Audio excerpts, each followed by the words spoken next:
Yang aku heran dekat sini budak Jar dengan budak Nazira dengan Dapi ni nak kena masuk, nak kena ceroboh. Lala ni kan dia kerja dengan kita. Jadi macam mana?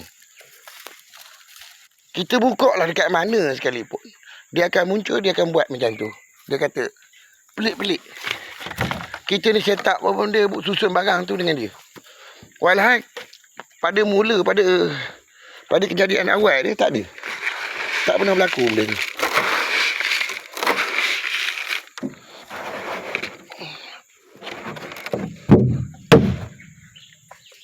Kan? Tak pernah berlaku. Dan tak mungkin berlaku benda gitu. Kan? Macam mana kawan-kawan? Aku pun pening juga ni. Yang perbahasan apa benda yang masuk dalam parlimen. Bukan realiti. Itu adalah cerita dongeng dia orang.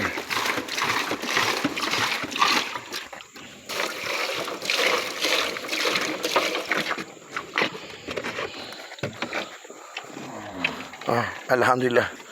Kita bancur ruminan tu. Booster tu. Masuk dalam garam. Kita tengok apa perubahan kepada ni. Kita try 3 paket dulu. Alhamdulillah. Ini hari kan, kita try paket yang pertama. Macam mana. Tapi nampak dia macam okey lah. Macam yang kita punya sebelum ni. Woi. Engkau kenapa?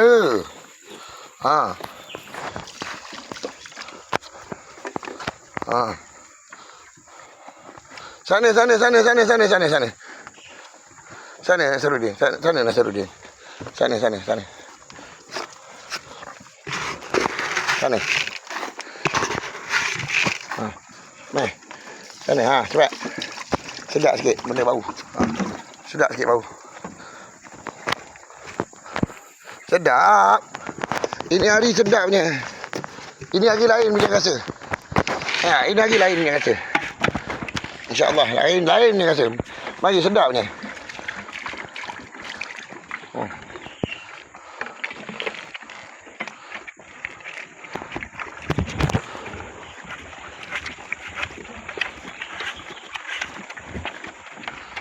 Kita try booster yang pertama ni. Paket yang pertama kita tengok. Muka-muka ni. Muka-muka yang makan booster.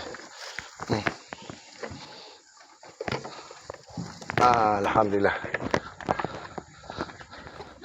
Makan ruminan. Untuk tambah khasiat. Tambah booster punya. Ruminan booster. Untuk proses nutrisi dia. Meningkatkan tahap nutrisi dia yang pertama.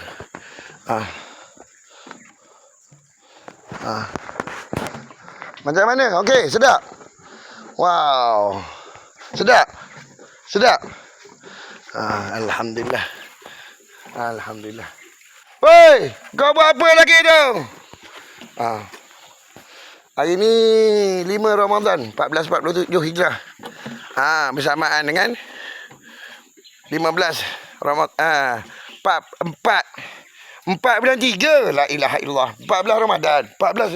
4 bulan 3 2026. 14 Ramadan. 5 bulan 3 2026. Bersamaan dengan 15 Ramadan 1447 Hijrah. Payah betul hari ni. Kacik. Alhamdulillah, syukur. Masuk. Masuk makan booster. Alhamdulillah, syukur.